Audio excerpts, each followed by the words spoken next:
Así que vamos a entrevistar a nuestra doctora África González, inmunóloga española, catedrática de la inmunología en la Universidad de Vigo y cofundadora de la empresa Nanoimmunotech, académica de la Real Academia de Farmacia de Galicia.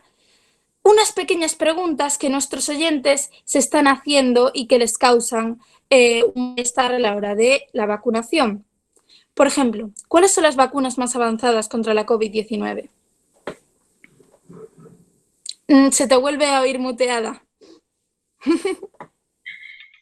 Bueno, ahora ya tenemos varias vacunas comercializadas. Tenemos, por una parte, la de Pfizer y Moderna, las dos de RNA, la de AstraZeneca, que es un adenovirus, y se acaba de autorizar también la vacuna de Janssen, que es otro adenovirus diferente.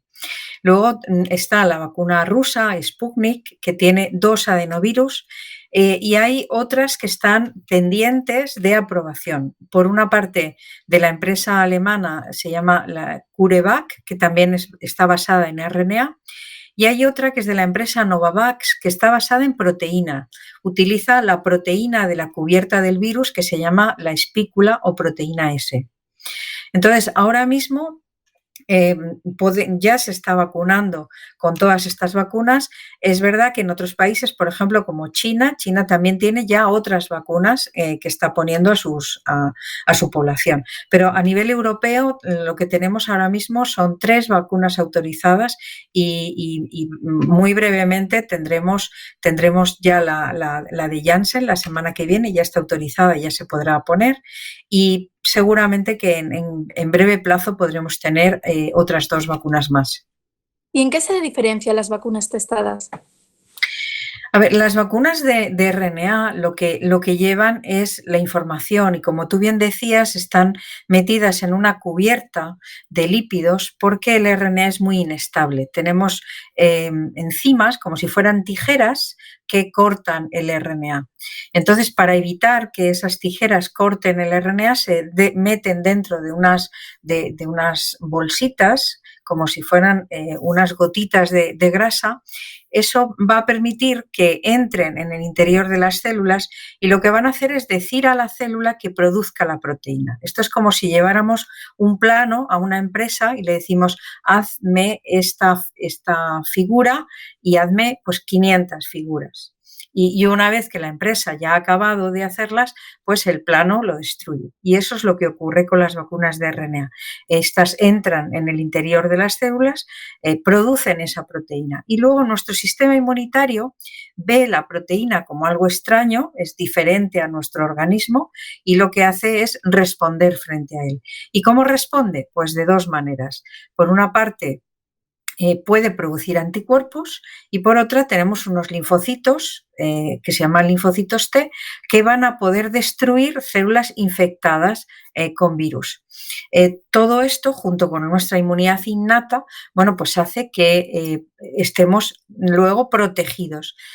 ¿Durante cuánto tiempo? Pues esto va a depender de la memoria inmunitaria. El sistema inmunitario desarrolla memoria, es capaz de acordarse de esa exposición a la vacuna, y durante largos periodos de tiempo, pueden ser 1 año, pueden ser más, vamos a estar protegidos frente a la enfermedad. Si nos llega el virus, vamos a poder rápidamente actuar y no vamos a pasar la enfermedad. ¿Podríamos tener algo de virus? Sí, pero seguramente muy poco, y lo que va a pasar es que no vamos a enfermar con las vacunas. Estas son con las vacunas de RNA. Las vacunas de adenovirus lo que hacen es utilizan un vector viral que es diferente al diferente al virus SARS-CoV-2, utiliza es otro virus diferente, que produce catarro común. Los adenovirus producen catarros comunes y los conocemos bastante bien. Y lo que se hace es se modifica ese adenovirus metiéndole la secuencia de la proteína S. Entonces, en este caso, este adenovirus, que no es replicante, es decir, que no va a producir la enfermedad y tampoco va a ser capaz de replicarse en nuestro organismo, pero sí que lo utilizamos como un vehículo para enviar la información. En este caso, la información va a codificar igual para la proteína S de la espícula. Estos serían todos los adenovirus, tanto la vacuna de AstraZeneca, la de Janssen o la rusa, están basadas en ese mismo principio. Y luego tendríamos vacunas en las que solamente utilizamos la proteína. Esto se suele hacer utilizando proteína recombinante, bien producida, pues a veces se utilizan células de insecto o se utilizan bacterias o levaduras. Producimos la proteína de interés nada más y nos inyectan solamente la proteína y nuestro organismo es capaz de desarrollar respuesta frente a ella. Esta sería parecida a la vacuna de la hepatitis B, que se utiliza solamente una proteína de la superficie del virus. ¿Y estas vacunas podrían ser compatibles o complementarias? En realidad, el sistema inmunitario al final lo que va a ver es la proteína. Desde el punto de vista conceptual, si la proteína tiene la misma estructura y es exactamente igual, podría darse una respuesta muy parecida entre unas y otras. Sí que es verdad que se ha visto que la protección que tenemos frente a la vacuna de Pfizer y de Moderna, frente al RNA, es una protección muy importante, como decíamos, en torno al 95%, pero lo que no sabemos es cuánto va a durar esa protección. Sabemos que protege muy bien, se han hecho estudios y al menos durante 8 meses tenemos buena protección frente a esas vacunas, pero no sabemos si durará más tiempo. Con respecto a mezclar vacunas, ahora está el debate de si las personas vacunadas con AstraZeneca pues, podrían recibir la segunda vacuna. Lo mejor sería que reciban la segunda vacuna de AstraZeneca, porque los efectos secundarios que se han visto son muy, muy, muy raros, muy raros. Y el beneficio de la vacunación supera en muchísimo el riesgo de los posibles trombos que la Agencia Europea del Medicamento ha asociado. Entonces, lo mejor sería que la segunda vacunación sea con AstraZeneca. Las personas que recibieron esa vacuna, que reciban la segunda. Si solo recibieran una dosis, pues se ha visto una protección en torno al 70% durante los primeros meses. No sabemos tampoco qué pasaría. Y no se han hecho estudios de mezclar vacunas. Se están empezando a hacer ahora los estudios. Entonces, las sociedades científicas normalmente, no apoyan que se hagan experimentos en estas fases cuando no sabemos muy bien, digamos, qué eficacia va a tener el mezclar vacunas. Pero en principio, conceptualmente, no habría problema. El sistema inmunitario vería la proteína del virus, y haría respuesta frente a ella. Pero lo mejor sería no mezclar vacunas. ¿Cuáles son los principales efectos secundarios de cada una y si son comparables? Bueno, lo que se han descrito, inicialmente sabéis que hubo bastante problema y alarma cuando se detectaron reacciones alérgicas graves en algunas personas que habían recibido las vacunas de RNA. Se vio que las personas alérgicas a algunos de los componentes de esas vacunas, sobre todo es un elemento que emplea que se llama polietilenglicol, podían desarrollar respuestas alérgicas graves. Entonces, ¿qué se hizo? Se dio la alarma, se dijo que en la receta, digamos, en el prospecto de la vacuna tenía que estar incluido las reacciones alérgicas, y se dijo que todas las personas estuvieran 15 minutos después de recibir la vacuna por si había algún efecto secundario, y que las personas con alergias a esos componentes no las recibieran. Además de la anafilaxia o alergia, que son casos muy raros, los casos más frecuentes suelen ser fiebre, dolor en el brazo, cansancio, una sensación así de malestar, puede haber dolor de cabeza, pero suelen ser efectos muy leves y están asociados con la propia respuesta inmunitaria. Es como si tuviéramos casi como si fuera una gripe. ¿Y esto por qué es? Pues porque al recibir la vacuna, nuestro sistema inmunitario se pone en marcha de forma potente y tenemos esos efectos. Todos estos se están viendo con todas las vacunas, tanto con las de Pfizer, Moderna, como la de AstraZeneca. ¿Qué ha lanzado la alarma en la Agencia Europea del Medicamento?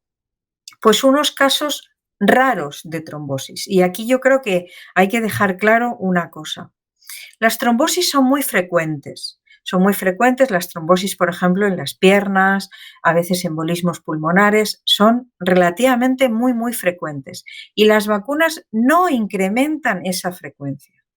No se ha visto un incremento de riesgo de trombosis normales, ¿de acuerdo? Lo que sí que se ha visto es un incremento de trombosis en unas localizaciones muy concretas, que es en los senos venosos cerebrales, algunas trombosis arteriales y algunos trombos a nivel abdominal. Se ha visto un pequeño porcentaje superior a lo esperable en la población normal. Y lo que se ha visto también es que se veía sobre todo más en mujeres menores de 60 años. Entonces, la Agencia Europea del Medicamento, ante esta alarma de un pequeño porcentaje superior a lo normal y a lo esperable, pues lanza la alarma y dice a los países, bueno, esto es lo que hemos encontrado en nuestro sistema de farmacovigilancia, que se hace siempre, siempre después de fármacos o de vacunas, siempre se hace esto. Ahora lo está viendo la sociedad, lo que esta agencia hace siempre, evaluar los posibles efectos que pueden tener los fármacos. Entonces, una vez que lo avisan, se tiene que incluir en el prospecto.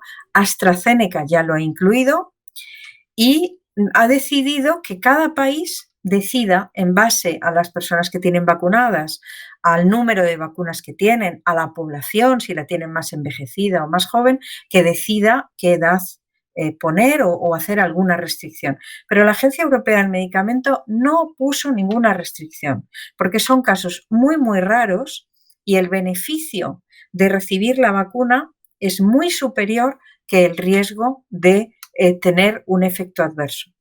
Además, ya se conoce este efecto adverso y, por tanto, igual que con la anafilaxia de Pfizer y Moderna, ya hay tratamiento y ya podemos, los médicos pueden, ante estos casos raros, ya pueden poner tratamiento a las personas.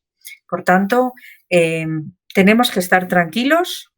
Son vacunas muy seguras, con efectos secundarios que duran muy poquito tiempo. En el caso de esto que decía de fiebre, malestar, suele durar un par de días, y en estos casos de trombos raros son eventos muy raros y que la gente que no tiene que preocuparse. Y las personas que recibieron una dosis de vacuna hasta mayo no les correspondería la segunda y en principio el Ministerio ahora va a decidir qué se hace. Algunos países han decidido no dar la segunda vacuna, algunos están planteando dar otra diferente y la Sociedad Española de Inmunología, por ejemplo, está diciendo que se debería de poner la segunda dosis de AstraZeneca. No ha habido ningún caso en Inglaterra, ningún caso de trombos después de la segunda vacunación. Ningún caso. Es verdad que en el resto de países solamente se ha dado la primera vacuna, pero en los datos de Inglaterra, que ya han dado muchas dosis y muchas segundas dosis, no ha habido ningún caso reportado de trombosis después de la segunda inoculación. No sé si esto aclara o si tenéis alguna pregunta más. Sí, alguna más breve. ¿Recomendarías entonces el uso de algún medicamento anticoagulante tras la vacunación de aquellas que pueden producir trombos, como AstraZeneca, por ejemplo? No. De hecho, algunos anticoagulantes pueden ser incluso perjudiciales. Esto lo tiene que valorar el médico y, de hecho, hay una hipótesis de que el proceso de trombosis podría ser parecido a uno que se observa con heparina. La heparina, que es un anticoagulante, pues en algunas personas, en casos muy raros, como los que se están viendo aquí, la heparina puede inducir la formación de trombos y trombos en estas localizaciones. Entonces, hay ya un artículo de un grupo alemán y austríaco en el que ven que la posible relación es que se parece bastante a esos trombos que aparecen después de la heparina. Entonces, no se recomienda, desde luego, ningún anticoagulante después de la inoculación de la vacuna, de ninguna manera, y solamente si las personas han desarrollado algún trombo, ya es en los hospitales el tratamiento que le tienen que poner no es anticoagulante inicialmente. Al contrario, lo que se suelen dar son inmunoglobulinas intravenosas, que es lo que se ha visto que es eficaz para este tipo de trombos. Explicaste antes cómo funcionaban las nuevas vacunas de ARN mensajero y nos gustaría saber sus implicaciones para el desarrollo de la vacuna contra el SIDA. ¿Podrías contestarnos brevemente? Pues la verdad es que este año ha sido el gran hito, el tener vacunas de RNA nuevas para este patógeno nuevo, pero que también se podrían utilizar para otros patógenos. ¿Qué diferencia hay entre el SARS y el HIV? Aunque los dos son virus de tipo RNA, el SARS muta poco. Fijaros que, llevamos un año y, han aparecido variantes, pero muy pocas. Estamos hablando de la variante británica, de la sudafricana, de la brasileña. El virus muta, pero muta muy poco, porque tiene un RNA muy grande que es capaz de reparar sus propios errores.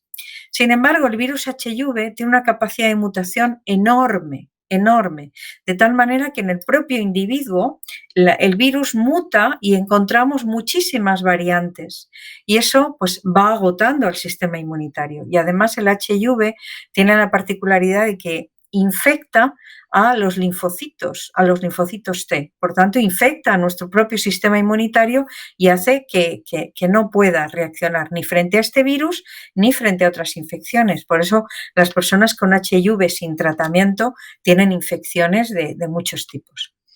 Entonces, ¿una vacuna para el HIV se puede hacer con vacuna de RNA? Sí. ¿Qué ocurre? Que como el HIV muta mucho, tendríamos seguramente que estar haciendo vacunas de RNA diferentes. Pero tal vez se pueda hacer una vacuna utilizando varios tipos, o sea, varias variantes del HIV para proteger de forma individual.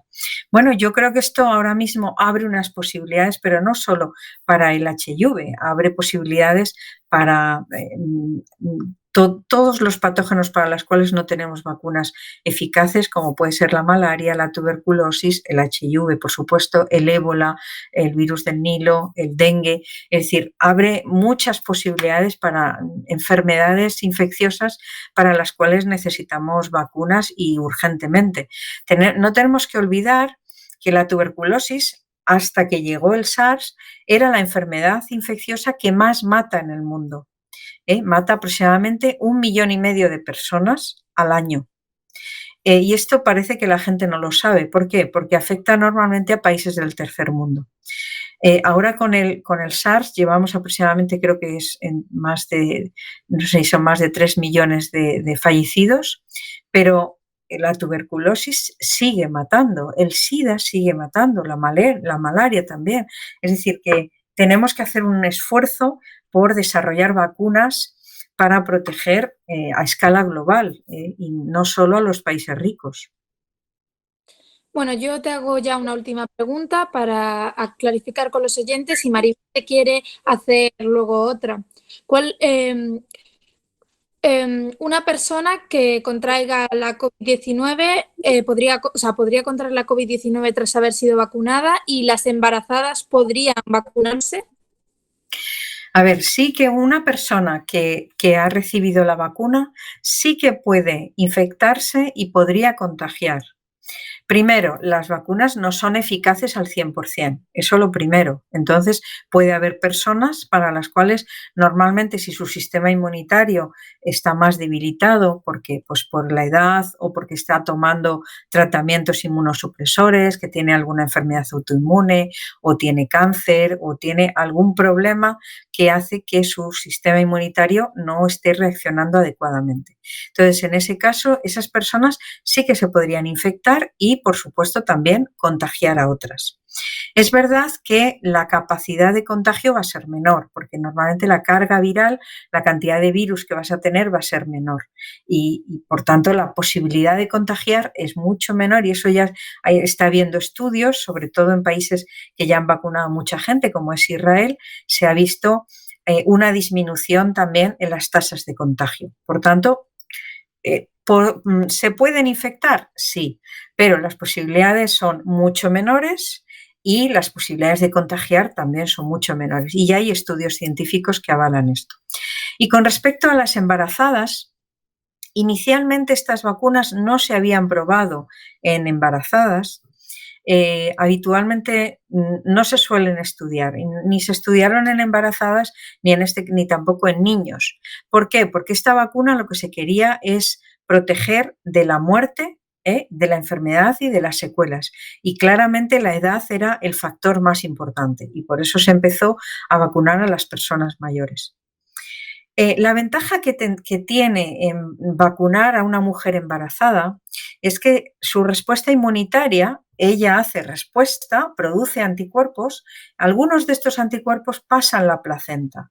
Son unos tipos solo que se llaman IgG, con la G.